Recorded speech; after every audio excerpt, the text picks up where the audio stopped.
Hi everyone, welcome to the Productive Mind podcast. My name is Shyam and I'm here joined by Andrew Panna. As college students, we're exploring innovative ways to enhance productivity, maintain motivation, and cultivate a well-balanced and healthy lifestyle. Join us as we interview professionals from diverse career paths to gain insight into leading a more productive and healthy life. We'll also address specific topics such as time management, organization, goal setting, and more. Starting something new, be it entering college, launching a career, or embarking on any new journey, often brings a whirlwind of excitement and uncertainty.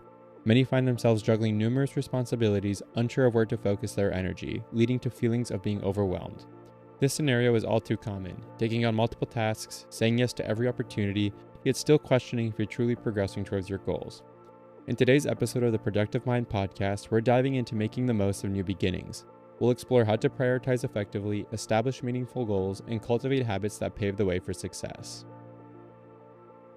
Before we delve deeper, let's introduce a productivity tool designed to enhance collaboration and streamline workflows. ClickUp is an all-in-one productivity platform that offers task management, document collaboration, goal tracking, and more. It's designed to centralize your work, making it easier to manage projects and collaborate with teams. Personally, I found ClickUp invaluable for keeping projects organized and ensuring effective communication among team members. To shed light on navigating new beginnings, we're honored to have two distinguished guests from the University of South Carolina Honors College, Cami Reid and Brett Williams. Cami Reid is an alumna of the South Carolina Honors College and the Top Scholars Program. Cami holds a BS in middle-level education from the University of South Carolina and received a master's in higher education administration from Columbia College. She currently serves as the recruitment manager for the Honors College, collaborating with campus partners to recruit top-tier students. Cami also manages the Honors Ambassadors, coordinates honors orientation, and teaches University 101. Beyond her professional role, she's known for her creative pursuits, love for outdoor activities with her dog Teddy, and teaching Zumba. Brett Williams is also a graduate of the South Carolina Honors College and Top Scholar Program. Brett earned his bachelor's degree in broadcast journalism with a minor in sport and entertainment management.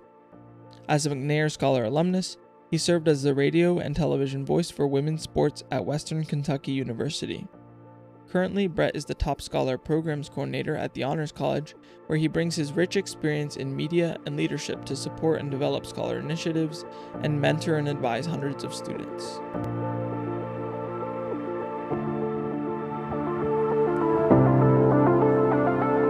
Welcome to the Productive Mind podcast.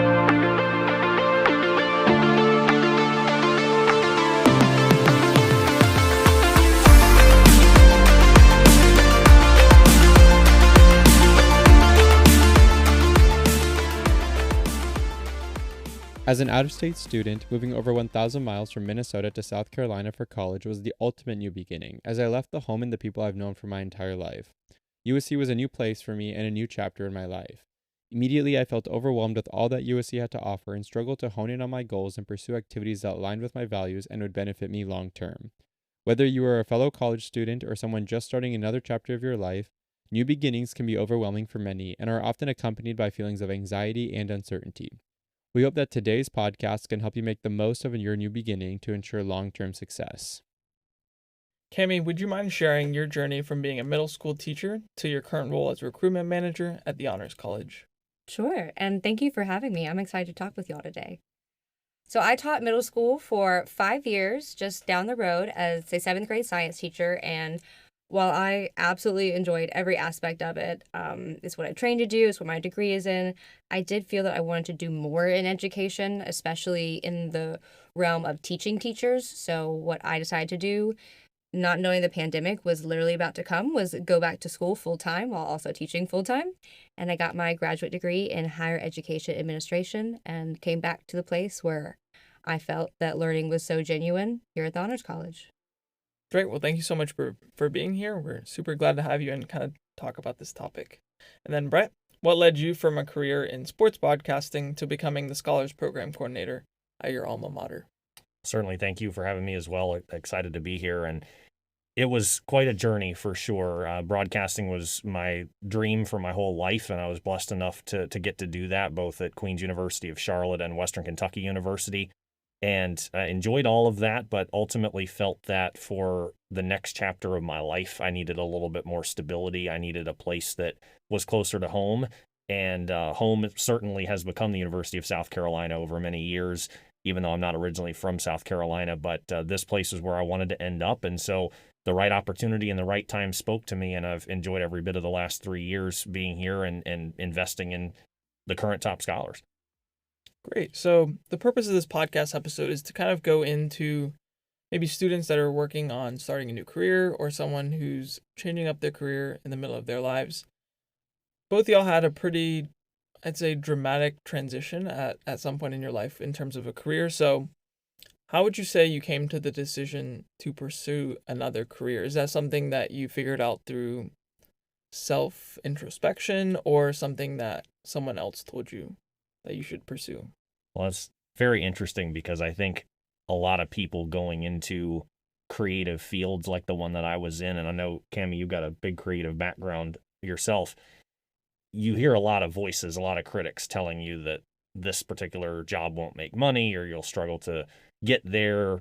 You have to wait until you're in your 30s before you make it. All kinds of different cliches will get thrown out there. And for me, frankly, I didn't care. I kept going after the dream. I loved it so much. I'm grateful to have gotten to do it. But 4 or 5 years into it, I think I started realizing a little bit more of the reality of that. And quite frankly, there is a tipping point in some of those industries that if you don't reach it, then you are really struggling to, if you have goals of, let's say, having a family or whatever, at the end of the day, there are resources that are required for that. And I just didn't feel like I was going to be able to certainly reach that goal because at the end of the day, sportscasting is such a competitive industry that it's a numbers game. And I didn't feel like I really wanted to risk playing that game as a full-time gig, especially when I wasn't even being paid full-time. I was working my tail off, but no benefits, no nothing. And so for me, I needed some more stability as my main job. And I'm grateful that I still get to broadcast on the side because I certainly didn't want to leave that. But for me, I felt like I needed a new starting place and then could branch out from there. And it's worked out really well. So this is kind of a realization that you came across yourself just through seeing what's going on around you and your experiences, kind of. For sure. And I think, Cami mentioned the pandemic, and that certainly played a role in that as well, because really the year that I started thinking about this was late 2020 into all of 2021. And so, of course, everything was flipped on its head, and sports were just, shuffling the deck and seeing what happens. Games were getting canceled. We didn't know what was going to happen. And then obviously everything in college athletics started to change because we were starting to hear about the incoming conference realignment. And then obviously everything that's happened since with NIL and all of that. So I read the tea leaves a little bit. I think you're right about just sort of seeing the circumstances around me and just feeling like strategically that was the move I needed to make. Yeah, makes sense. And then Cami, how about you? Similar and different from Brett, but similarly, teaching has always been my dream job. When I was in first grade, I wanted to teach kindergarten. When I was in second grade, I was going to be a first grade teacher. And so when I became a teacher after graduating, from the Honors College here at USC, I was thrilled and I truly did love it. But I saw, and there were some aspects of teaching that I knew were going to be difficult going into it. It's not something that I didn't expect, perhaps being overworked and underpaid or working with challenging students or parents. That's all things I signed up for. But during the pandemic, I found there were some new issues that I had not been prepared for. And I saw that other teachers were also unprepared, whether they be the first year teachers I was mentoring or the veteran teachers I was learning from. And I thought, man, someone needs to fix this. And I just kept thinking that. And the people in power who could have done things didn't. And I said, well, man, someone needs to fix this. And eventually I just realized, why couldn't it be me? And that is what led me to getting a degree in higher education and kind of starting off, what I would say is kind of a broad job. I started as an academic advisor and student engagement coordinator, and that gave me a lot of basis for understanding the organizational structure of a college and a big university. And now as recruitment manager, I'm kind of learning a little bit of the other side. And I think having that broad knowledge, whether it was kind of done intentionally and kind of landed in my lap, will allow me to, decide what my next goals are. Are they to go, teach teachers, or is it to just help education in general within the honors college or another institution? So it's a little bit of, I felt empowered, and then the right things kind of fell into place, and I'm just learning more and more every day. Based on your experience guiding students, what should individuals prioritize earlier in their academic or professional journeys to set them up for success long term? Since you've mentored students at all these different ages. I think something anyone can do, whether it be a student, a young adult, an 80-year-old person, anything, can do to just set them up for success, is to ask questions, not just of the people around them, but to themselves. Is this making me happy? What aspects of X do I enjoy? When I talk to incoming students who maybe are undeclared majors, so they really don't know what they want to major in, sometimes a conversation is just really reflective. If you don't know what subjects you enjoy, are there skills you enjoy? Do you like being creative? Do you like being logical? Do you like solving problems? And I think getting to know yourself and the things that you're good at, whether again it be academic or be more career-based in those skills, is really important. And that can not only help you develop professionally, but also just as a person, especially for those transitional times, because when you're in a new place, sometimes you start to question who you are and what your background is and what you want to do. And just having that self-awareness and that honest relationship with yourself, which I know sounds kind of funny, I think can really set people up for success, because then you can face anything if you can identify where you are and where you want to be. Now, let's say a student has done all of that and they've pursued a career that they thought was something that they wanted to do. Would you say, I mean, it's not a bad thing to pivot, kind of like you did, right? Kind of what does that process look like, and what should a student do to maybe plan out their long game? Because that's kind of what you did, right? You're playing out a longer game rather than looking short term. Potentially, yeah. And I think that's a great point of pointing out that there are short-term and long-term goals. And sometimes it's okay to not know what the long-term goal is, but to focus on the things you enjoy and know that you excel at. And so for me, I did make a pivot. I made a pivot in college as well. I started as a math major, wanting to teach high school math, and then I switched to middle level education. And so while my pivots have always been in education, something that made that feel right is because I know that's my passion. I know that's something I'm good at and that I will enjoy, whether it is advising students or teaching them 7th grade science or recruiting them hopefully to the honors college. And so the advice I would give is consider all of your options and kind of, being repetitive, be honest with yourself, but also be open. I mean, I still think tomorrow if I wanted to quit and open an Etsy store, I totally could. Right? And I don't think people think about things like that. And lean on your support systems. Maybe you don't have that familial support system, or maybe you do have just one staff member or one faculty member or one upper level student, or just anyone, one really nice custodian, one lady that works at Starbucks that gives you an extra shot of espresso. Just lean on people, because they might see things in you that you don't see in yourself. That's something I found to be really helpful as an advisor. And I just said when I was a teacher for 7th and 8th grade students, is making sure that I express what I saw in other people, and also encouraging other people to ask for that. What do you think I could do? Yeah, no, I totally agree. A lot of times when I talk to high school students, a lot, especially in the pre-med world, a lot of them are dead set on going into medical school and becoming a surgeon, but I feel like they keep a very closed mind in terms of, I mean, most of them are only 17, maybe 17 or 18, and kind of having an open mind and seeing what the world has to offer can really set you up for a successful career. Now, Brett, how do you advise students, kind of branching off of that, to focus on long-term goals? Because a lot of times students tend to focus on short-term goals.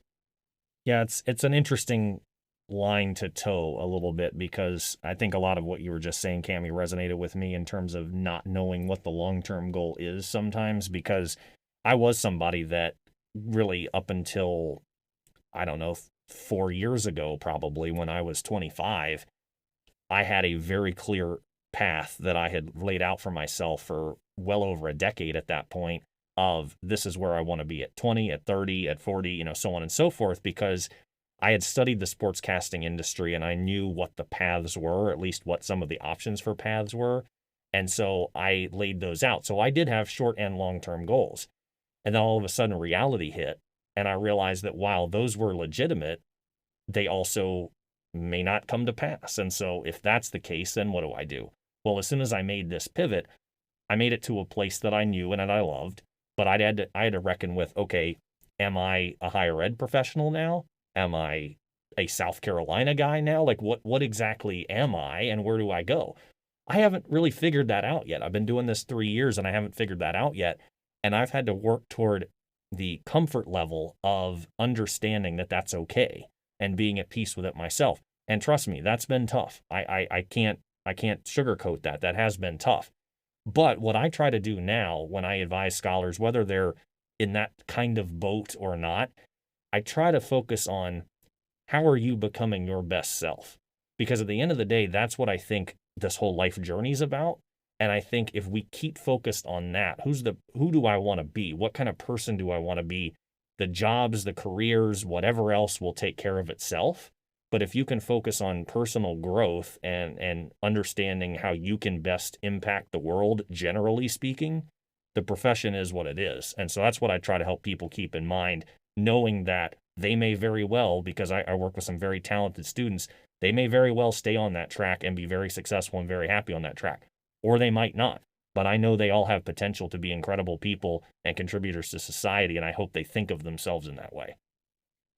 Something you guys both mentioned that I kind of want to go back on. So you kind of mentioned, Cami, with like advising new students. Sometimes they might not have a plan. They might not know what they want to major in at school. So just like when starting in new beginnings in general, is it better to go in with a plan or to just jump right in and you kind of discover yourself in that way? I say it's hard to strike the balance. I say you try to strike a balance between at least knowing some aspect of what you want. Even if it's not the career, do you want to help people? Do you want to teach people? Do you want to connect people to things? You know, when I think about the students that come in as pre-med, they may not have thought of being pre-PA or pre-OT or anything like that. So I would recommend people get to, you know, the deepest, most simplest thing of what they want to do and go from there, because that could open you up to other medical fields. For me, I've always been in education, and even though I am no longer a K-12 public school classroom teacher, I'm still doing the core of what I wanted to do.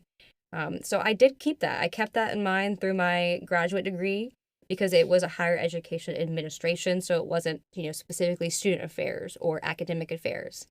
And that was kind of the balance for me of keeping the door open, studying a little bit of everything so I could find out what it is specific I would want. And I would do the same with undecided or undeclared students. You know, what are the skills you're good at? What's that core of what you want to do? And let's start there. It might end up being art studio. It might end up being anthropology. It might end up being biology pre-med. So find what you know and use that to give you the confidence to explore other things you don't know. It's kind of we had another speaker on the podcast that kind of talked about this a little bit as well. It's kind of about following your purpose rather than trying to search for, I guess, a high salary or kind of checking off boxes or do what your parents told you, right? Maybe as a student or someone early in their career, how should they remind themselves that, you know, even when they aren't able to get certain opportunities or get where they want to, that this is all about following their purpose or doing what they think they're here for? Or how have you kind of experienced that a little bit as well? Well, I think the first thing I'll do is throw in another voice into this, because this is actually something that I was recently reminded of. So shout out to one of my former professors here at USC, Sporty Gerald's in the College of Hospitality, Retail, and Sport Management. Had him some years ago, and he wrote a book called The Champion in You, and I got it at the end of his class. And I read it pretty early on after that class, but I actually just picked it up again last week. And he talks about this exact thing and talks about writing a personal mission statement that does exactly what you said. Like, what is my purpose on this earth? It transcends just profession. And he says, you print that out, you put it on your wall, you put it on your desk, whatever, and you remind yourself of that every day. And I think it's important to really have that time to reflect. You can choose to do that explicitly if you want to, or however you want to conceive of it. But I think we start to lose sight of the bigger picture when we lose sight of that. Because if you're so focused on this is my end goal, this is what I want to do, you don't have that open mind, like you mentioned, Cami, and you don't have maybe the full perspective that really truly can only come with time, but you don't have an understanding of, hey, life is going to do different things that you can't plan for, and then sometimes might require you to go off of this script. But if you have that open mind early enough on, it doesn't mean stop working in that direction. By all means, keep going after that dream. But if you just keep focusing on your personal mission, then it makes it a whole lot easier to navigate when those curveballs inevitably come. Whether that takes you fully off the track or not, time will tell, and we'll see how it all unfolds. But at the same time, if you maintain the overall focus on your purpose, I think that's just part of having a healthy, integrated lifestyle, generally speaking. And so to me, I'm very big on starting to have those conversations with yourself in college, because if you're not going to learn it in college, then you have a much lower chance of learning it at other times of your life, because these are some of the most formative years you're going to have. Do you mind sharing, maybe not your mission statement, but what a mission statement would look like? Because as you Sure. mentioned, it'd be beyond like just a profession, right? Yeah, well, I think so. Mine, and again, I've done maybe a sort of implicit version of this, but one thing I've always thought about for myself is I'm somebody who wants to help other people live their best lives and enjoy their lives and appreciate the goodness around them. And so that to me has informed virtually everything that I do. From a sportscasting standpoint, to me, I've always believed in the power of sports, the power of the communities that sports bring together across differences and everything. You see cities come together, you see people come together, you see great stories and the life lessons that come out of that. And so to me, being able to tell those stories and capture those moments for people, that really means something. And it helps them to, if they need a distraction from, whatever may be going on in their life, they get a distraction. If they need time to be with people, if they need to rally around something, I can do that. Now in this role, I'm going to pour into these students and try to help them have the best 4 years they can, and also set them up for personal and professional success afterward. That is also helping people live their best lives. So that's, to me, how I think about it is big picture. What impact do I think I have the skills and gifts to make? And then again, I can execute that through various professions. So that's how I would think of a mission statement. Yeah, and I really like the idea of like writing it down and printing it out, just so that it's not just something you think about and maybe change every now and then. You've actually put it on paper and stick to it if you can. Cami, do you have a form of a mission statement you'd like to share? I don't, but I'm absolutely going to go home and do one tonight. But when I was hearing Brett talk, it's actually very similar. I want to make other people happy, and I want to be happy. And for me, that is doing something that's meaningful to me. And for some people, they can probably go to a 9 to 5 where they don't, have passion for the subject, and they find their passion outside, and that is perfectly fine if that's your path. I know that's just not for me. I want passion at work and outside of it. And something that is meaningful to me is doing everything I can do to provide equitable and accessible education to people. It has been the tool that got me through the toughest times of being a middle schooler myself, through lots of transitions during my college time, and anything I can do to give that tool to other people, whether they be here at the University of South Carolina or my friends, connecting them to things that they can learn more about, is just really important to me. That's something that has had an impact on me. I feel confident that I can continue that impact towards others. And, education is the one thing that they can't take away. Once you learn something, you've got it. In addition to coming up with like a mission statement and really understanding your core values, what habits or qualities do you guys see in successful students or professionals typically? I'll say, I think I've touched on a good bit of them. Being self-aware and taking time to reflect, I think is very important. It's something that a lot of, programs here at USC really focus on, and I think it's for good reasons. because especially as a college student or as a new professional, you can get caught up in the day to day, remembering to bring your keys for your office and turn the lights off and say thank you after an interview and all of these different things, all the little things that you can get caught up in. But it's important to stop and reflect and think about, what did I do today?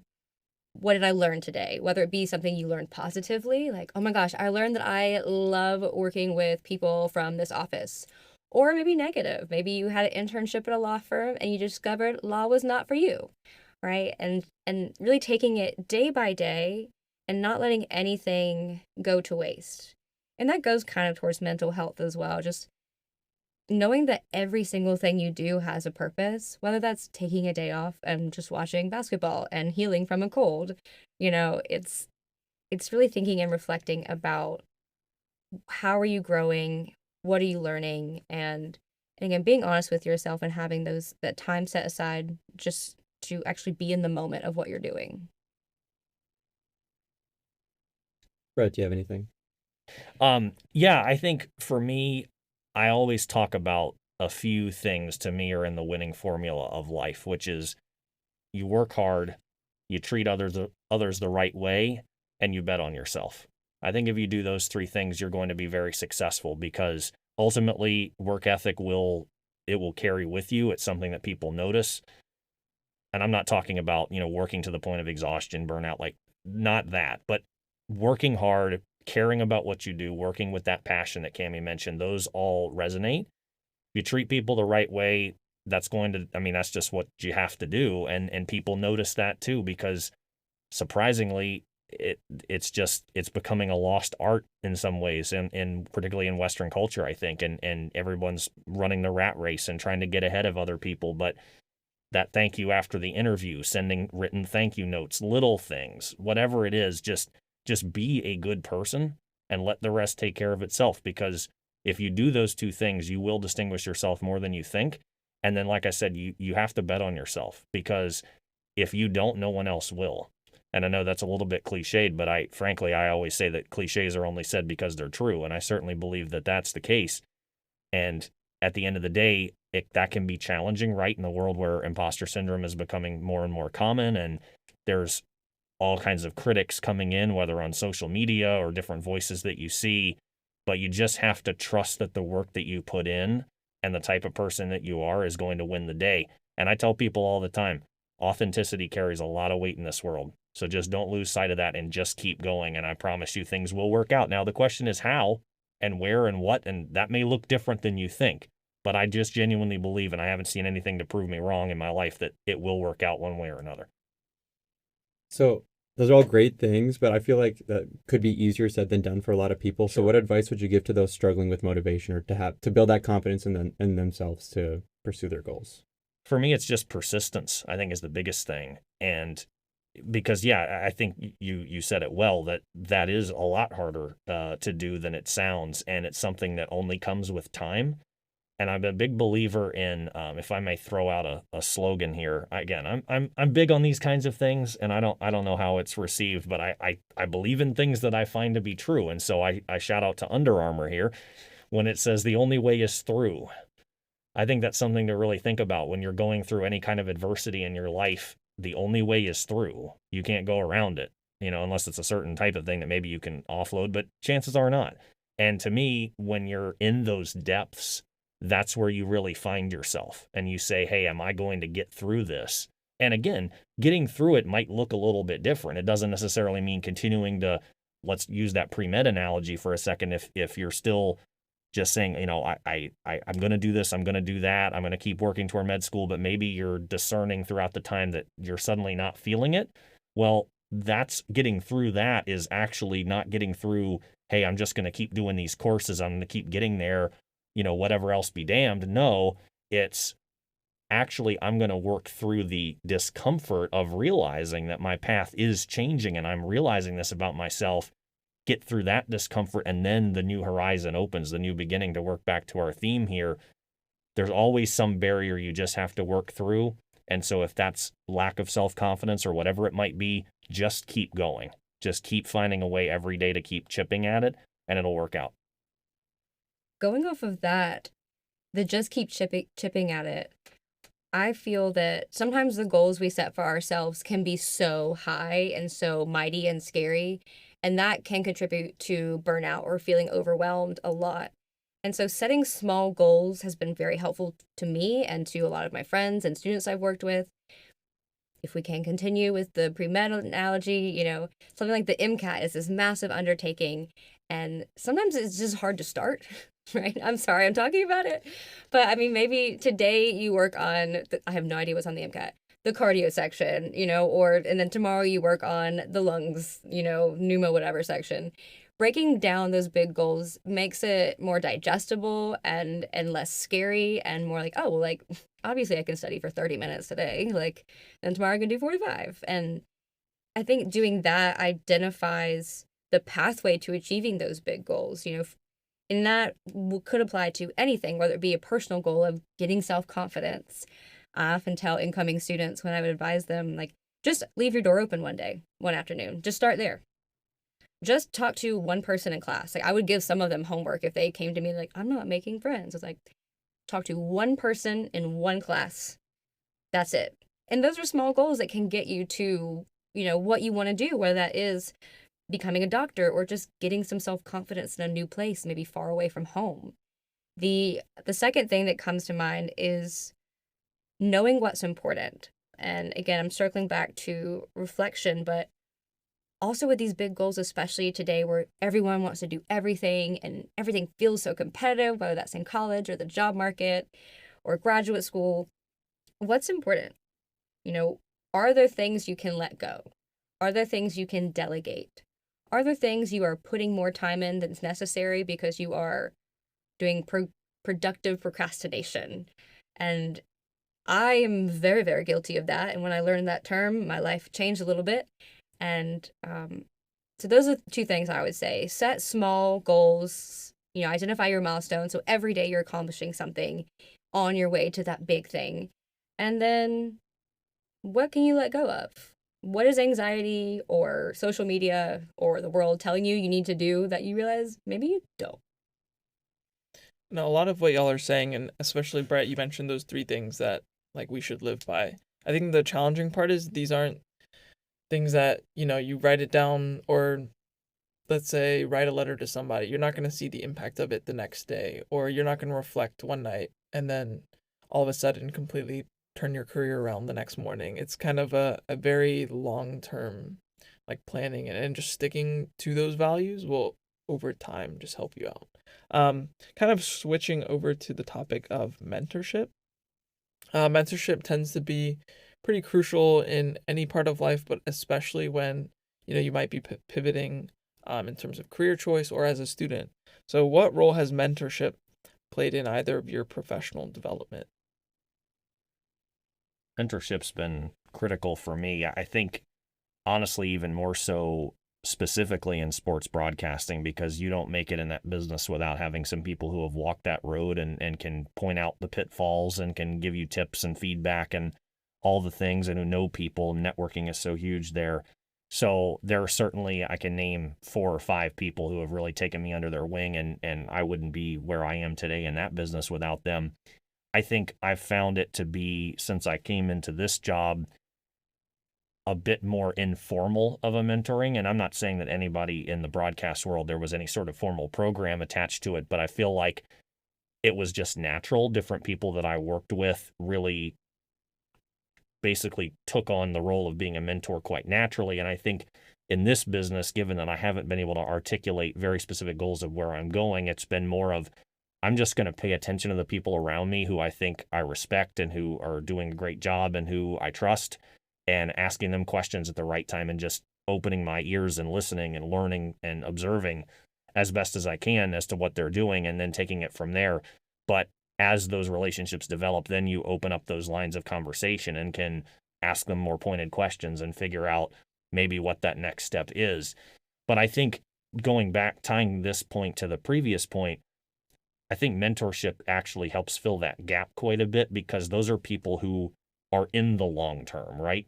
And they could be, 40 years older than you, they could be 10 years older than you, but they are at a phase that you're not at, that you're maybe uncertain about what that is or what that looks like. And I've actually kind of chuckled to myself about this, that there's some things that I sometimes say to scholars now that I go, they probably aren't buying this because when I was in their shoes, I probably wouldn't have bought it either. But that's kind of part of just learning and time. Some things you can't just learn. Like you said, you can't just write down and believe it. You have to learn it to believe it. But I do think they're still valuable things to say because it just plants the seed and it just keeps something in the front of your mind that you can pull back up when you need to and maybe start to see, oh, this person did know a little bit about this particular thing. Now, I'm also a big believer in, taking the wheat and the chaff, or separating the wheat from the chaff in terms of what people say, because you can't take everybody's, word as sacrosanct. But at the same time, chances are when it's about life stuff, people know what they're talking about because they've lived it. And hopefully in time, that makes it a little bit easier for it to crystallize for you as you go along your journey. Yeah, definitely. And I really like the way you described mentorship. A lot of times when people think of mentorship, they think of someone like holding your hand and providing you with all the opportunities and resources. But a lot of times that you might not be in an environment where that happens naturally. And so it's a really good idea to just pay attention to the people around you and listen to or witness the experiences that others are having. Do you have anything to add to what Brett said in terms of how mentorship affected your professional development? Only a little, because that's exactly what I was going to say, kind of tying back to long-term goals, because I have seen that progression. And the only thing I would add to that is I've had mentors see things in me that I didn't see in myself. And that may sound cheesy, but it was true. I do it all the time for students. Like, have you thought about this? You'd be really great at X, Y, and Z. And I had someone come to me and say, hey, are you thinking about running for this position? And I said, oh, or for this executive committee. And I said, yeah, I'm running for this position. It was like one of the lower ones. And they said, oh, no, you should do the higher one. And I was like, me? Not I. And she said, well, yeah, you have these skills. You're great at this. I said, you notice that? And she said, yes. And having someone notice you is not only, it's not just like a vanity thing. It's a reaffirmation. It's an affirmation of, oh, I'm working towards these things. These are my values and my goals. And I think I'm accomplishing them. But when someone else sees it, it makes it tangible. And because of that, I ran for that position. I was elected to it. And I would have never ran for it without that person saying, hey, let's grab coffee. I have an idea. So I think mentorship in that regard is really helpful, especially for people who are in helping professions, because they do often so pour their energy into others that they don't always take a second to pour into themselves. And it kind of reminded me that that's something that if I want to be a good leader, that I will have to do for myself as well as others. Yeah, that's actually a really good point. One of my mentors, one of his core values is just elevating others. A lot of people have elevated him in the past and helped him succeed. So especially when it comes to being mentored, when you get elevated, it feels really good. But I think it's also important to also elevate other people. How would you guys suggest that people best utilize the resources and mentors around them? Because I feel like at USC there's a lot of opportunities for mentorship, but people may not know that they exist, or may be too intimidated, or don't know how to navigate that. I would say start with what you do know. Do you have a good group of friends, but you don't know much about faculty and staff or people in the professional world that you want to enter in? So talk to your friends. What have they done? What do they know? Things like that. If you have no friends at all, join clubs. But also, Google is a friend. Our search engine here at USC is really great. And I think the biggest obstacle is taking what you find online. If you go to sc.edu and you search career help, you're going to get all of these resources, but then actually doing it might be a little bit more intimidating. And just do something small. Just take a professor out to lunch. It gets paid for by the university. Just do one small thing. And then that might open up the door to our mentorship hub or to a professional development or networking group. You just have to start. And if you start small, that's okay. And intimidating things make you grow. I know it's annoying to hear, but especially when you're in college, I truly believe that you're in a place where people want you to succeed, especially here at USC and especially in the Honors College. So turn to the people around you and, try to have an optimistic outlook, because I do think that's probably what the majority of the situations are. We want people to succeed. When Brett rises, I rise. When you as students of honors rise, I rise. So just take that and grow from that and use that to just run and then go talk to a bunch of people and you'll rise as well. Yeah, that about sums it up. I think it really does take that first step outside your comfort zone, because chances are any of those resources you just talked about, Cami, are going to open some door to something. And it may just be, as you said, just a tiny little door, the next step, but you're not going to have one of those conversations with a professor out to lunch or somebody at the career center or one of your professors just after class and it not lead to something.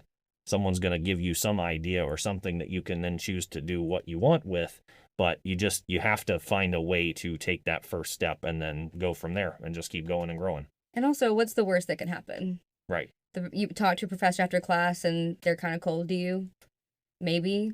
Okay. All right. Then do it to the next one. Then think, right. How can I be even more personable next time? Right. Or I apply for this job and didn't get it. Okay. You didn't burn any bridges, you've learned from it, you've done something. And so just asking what's the worst that can happen in most case scenarios is not anything big. What you could gain is much more valuable than what you could potentially lose, if anything. And I will say, too, that made me think of the fact that the people who treat you coldly and the people who don't seem to want anything to do with you, guess what? You don't want anything to do with them either. If they're not going to be that to you, that's okay. You can move on with your life. You can agree to disagree and move on. And both of you will, if you do the right things, achieve your goals without each other's help. And that's totally fine. That's just part of how the world works. Yeah, I think it's really important to kind of acknowledge that before making your first step. A lot of times people, close their eyes and make that first step and then get discouraged and have a hard time trying again. But I think just understanding that there are people out there that don't want to help you and you don't want to mess with them. So it's fine to maybe take another small step and see where that takes you.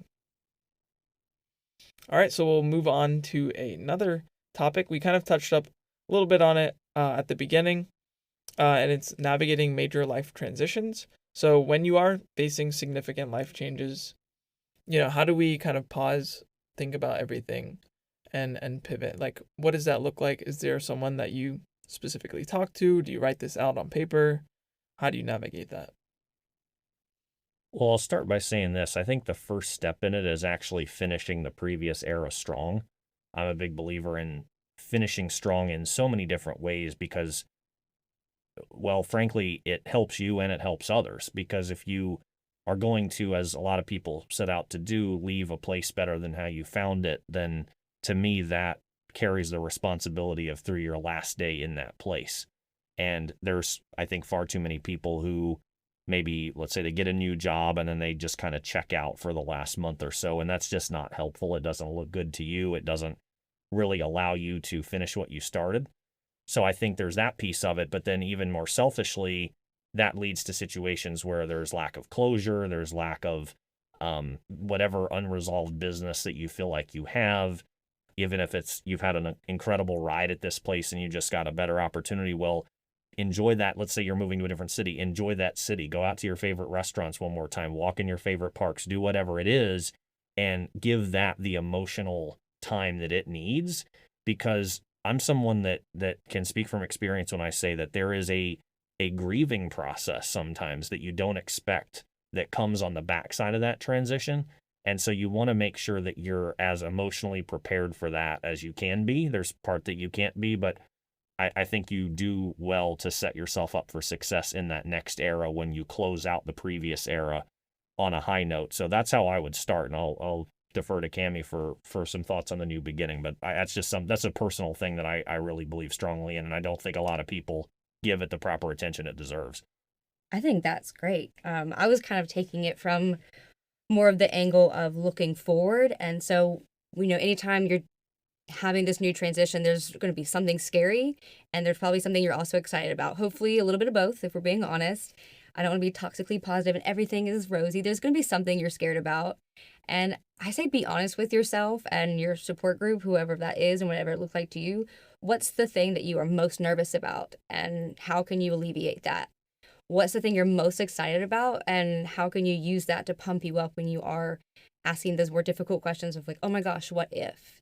And I think for me, when I applied for and was offered this role that I'm in now of recruitment manager, I was terrified that I would miss talking to students all day, because that's what I did as an advisee or as advisor. I had wonderful advisees and I had student groups and student events. And so I asked, I'm like, oh my gosh, what if I get this job and I hate it because I'm not with students as much? And my answer was, then I can just teach more classes or I can find other ways to be involved with students. And that kind of alleviated that worry for me, which in the end wasn't valid anyways, because I still have as much time with students as I did. Probably get to know them even better now. And something I was really excited about was getting to talk a lot because I like it. That's why I said yes to this. Because when I was a teacher, I got to stand up and talk all day and share information. And in this job, I knew I would get to do that a lot with information sessions and panels and presentations. And I was really excited to kind of regrow my presentation and speaking skills in this role because I hadn't had that same experience in my last role. You know, I had more one-on-one conversations, but formal speaking wasn't something I did as much. And so I tried to focus on both and know that, you know, if that worry came to fruition, how would I alleviate it? And know that if it did, I had a plan. That made me a lot more confident and, you know, led to me accepting the position. And turns out I got the best of both worlds. I get to talk a lot and I still get to hang out with students. I think I will bring up here as well that I mentioned persistence earlier, and I think patience is just as important because I saw a theory one time about the transition out of college, and I can't remember the author of this theory or the researcher, but regardless, they talked about the 3 parts of a transition, and the part was what I talked about, the ending of the previous. The third part is that new beginning. The middle part is the transition itself, and that's not a one-time deal. It's not a, hey, I'm going to move from point A to point B, and that's it, and now it's new beginning. No, the transition is potentially a long phase. It's giving yourself the patience to realize that the new beginning doesn't have to live up to these necessarily rosy expectations immediately. You have to get used to your new environs. You have to figure out the tricks of the trade of your new job or your new education or whatever it might be. And then the new beginning starts when you get to that place of comfort and you get to that routine and you get to start to realize, I guess, some of the things that you have been looking forward to. So giving yourself that grace in the in-between time is just as important. What would you say to somebody that finds themselves in a new beginning that's like, that doesn't fit them, that doesn't make them happy? Like, how should they navigate that? Should they, because I'm thinking like oftentimes people say like, stick with it and you'll eventually like figure out how to be happy. But then there, it could be like, oh, you just got to try something else, find a different path. For me, it's going to be more of asking myself, how much effort have I put into something? And if I leave it now, will I be satisfied knowing that I did everything I could to make it work? And also asking, is this temporary? Is this something that I can get through and I will get through? Are there outside factors influencing me that could change? But also truly asking yourself the question, if I know this is not for me, what's next? And being okay with that. And I think talking to people about it is always helpful because there are so many people out there who had a certain path that are not currently fulfilling that. And it's way more common than you think. You know, I like to tell students that your major is really cool and really important, but it's not the only thing that defines your future. I'm one of the few people in the honors college that have an education degree, but that's not a bad thing. That means that people found their passion through other fields and got there. And that also just, you know, increases the different types of people that come together to support one thing. You know, we've all learned in different aspects, and that allows us to have different backgrounds to support, you know, an entire college. So I would really just, you know, talk with yourself and see, if you're like me, I need to know that I gave it my all. And I need to know that I'm not just leaving because of something that could or would change, but also know you and do what's best for you, because in the end, you have to advocate for yourself, and no one is going to know you like you know yourself, as long as you allow yourself to have those conversations. I know that it's very, very common. We have a sophomore that's changed majors 4 times already, and he's the happiest he's ever been, but he had to take those changes, and he had to rely on, you know, his friends and his advisor, who was there to be like, it's okay. Like, people do this. Like, you're going to be fine. Are you asking yourself the right questions to make this change? Yes. Okay. Then let's move forward. And, at the end of the day, it's not the end of the world. If you want to go back, you can, and I will help you, and I will be there to guide you and support you during all of it. Here's the thing. I don't think I even thought about this until just hearing you talk about this, but we as advisors love to throw out the fact that on average, a student will change their major 3 times during their time in college.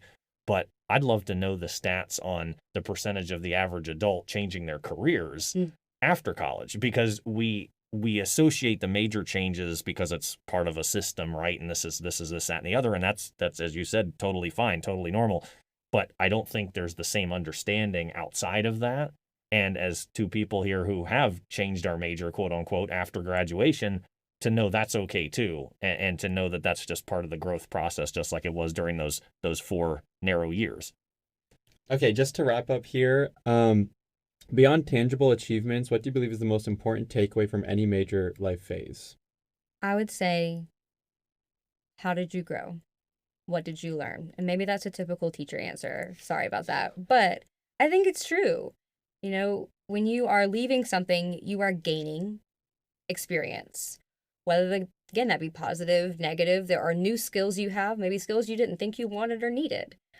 But what was the point of this in your life? Because I do think everything has a point in your life. It has a reason to be there.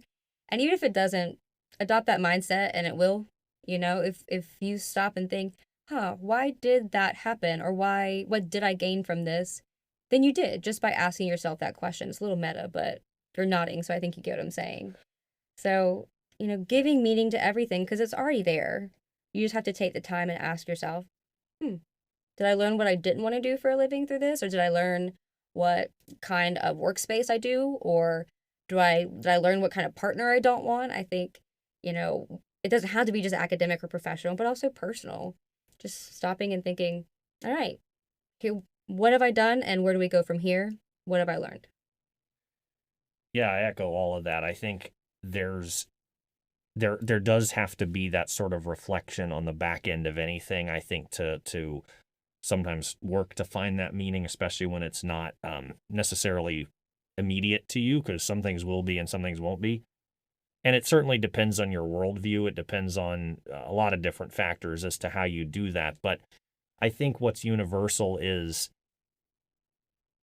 appreciating who you've become through it and understanding that if you do something, regardless of whether you succeed, fail, do amazing things, make mistakes, whatever the case might be, can you walk away with no regrets?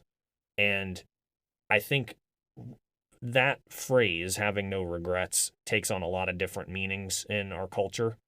And the way I define it is, it certainly doesn't mean you didn't make mistakes. Everybody makes mistakes. Everybody, even if they don't want to, they do wrong people. They do have things they need to make amends for. That's the nature of life.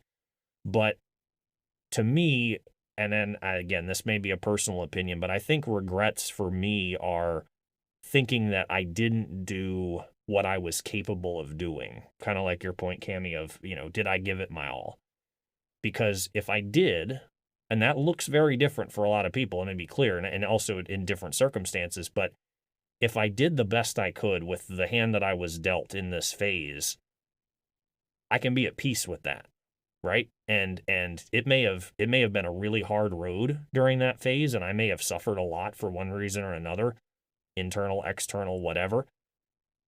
What did that mean? Going back to your point, what did that mean? How did I grow from that? And do I look back and go, I wish I would have done this, or this? Sure, sometimes that's part of it, but am I at peace with, I definitely faced every day the best I could, even on my tough days, and I can live going forward with that? Because I think you're very blessed if you end up going through life and not looking back and saying, this was particularly tough, or this was, something that I again wish I would have handled a little bit differently. I think that's part of the whole puzzle of things. But can you look at yourself in the mirror and say, I'm proud of you, And I'm proud of the way that I've gone about this and the way that I've treated others and the way that I've treated myself. And if you can say that, then to me, you have no regrets. At the end of the day, you have no true deep regrets that you're going to be sitting about, when you're in your 80s or whatever, sitting in a rocking chair, I think is the common analogy that my mom likes to throw out there. And you can look back on a life well lived and have that confidence and peace in your heart. And at the end of the day, that's where I hope that we all get to at the end of the day, because if we're blessed enough to live that long, that's where we're going to be, and that's when we're going to have to sit back and hopefully see all these phases and growth in ourself in a really powerful way. Yeah, I think all of these are great takeaways. It's one thing to reflect, but I'm kind of the person that has to like write stuff down. Sure. And one thing that keeps coming back to me is the we said to write down kind of our mission statement in a journal or something like that. After this podcast, I plan on writing down my mission statement and then maybe having a journal that you want to like use for your entire life, where you want to write down these takeaways after every transition. Like it's gonna not be something that you update every weekly, but maybe throughout major pivots in your life and career. Anyone listening, if they'd like to do that, I think that's like a really good way to go, because a lot of these takeaways, it's great to hear, but you kind of just forget about it after listening to a podcast or listening to it from somebody else, but that kind of keeps you accountable. But that concludes our podcast episode. Thank you so much for being here. It was great to kind of listen to your insights and learn from y'all. It was a wonderful conversation. Really appreciate it. Yeah, thank you guys. Thanks for having us. We love learning from y'all as well. Now, before we wrap up, if you didn't quite follow everything in this episode, I want you to walk away with these 2 lessons summed up in quotes. Success is not the key to happiness. Happiness is the key to success. If you love what you're doing, you will be successful. And the second quote is, it's never too late to be what you might have been. In other words, embrace change and pursue new paths without fear. Until next time, stay productive, stay positive, and keep pushing the boundaries of what's possible. Thanks for tuning in, and we'll catch you in the next episode.